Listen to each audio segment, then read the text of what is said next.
What is polypharmacy? So the definition of polypharmacy, I think there is literally a technical definition. I think it's like four or more medications in a genre. But I'll let you look that up because lots of people have commentary about that, and I'm sure there's, like I said, an official definition. But in the world of mental health, polypharmacy is basically, our rule of thumb is if you're on three or more medicines, or if you're on multiple medicines for the same diagnosis, you have to be very thoughtful about what those are, and we always aim to minimize those. And so I don't know if y'all saw, but there was a article in the New York Times this past week where they talked about polypharmacy, and they detailed a story about an individual who was like on 10 different psychiatric medicines, and it made for a really kind of sensational headline. But then when you read the article and you're going through and you're kind of like, well, it wasn't 10 medicines at the same time.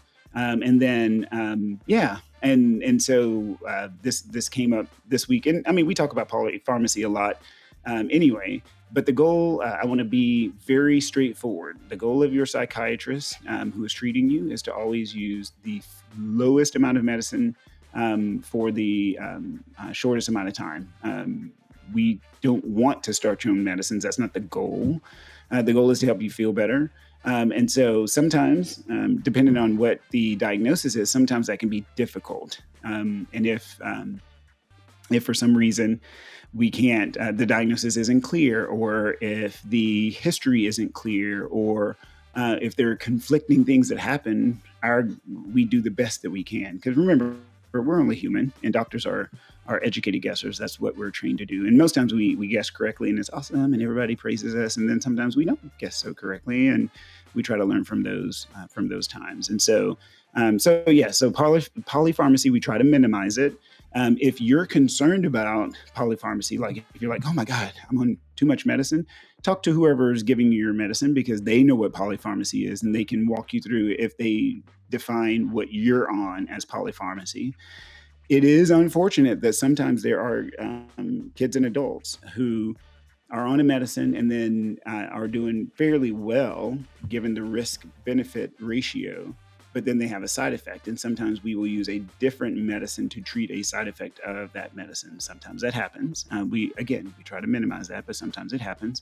And so, yeah, it's unfortunate. One of the things about that particular article that just kind of rubbed me the wrong way is that it didn't give much leeway for that process.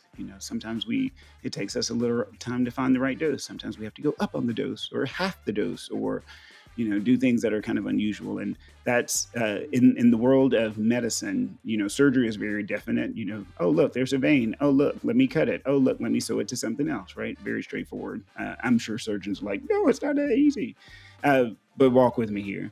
Whereas in our world, things are a lot more amorphous. They're a lot more hazy. And so, so just keep that in mind as you embark on your medication journey, or you're monitoring someone else's medication journey. And the key is, if you feel like something is too much, or if you feel like there's an emphasis on too many medicines, just make sure to ask. And that whoever that prescriber person is should be able to walk you through that.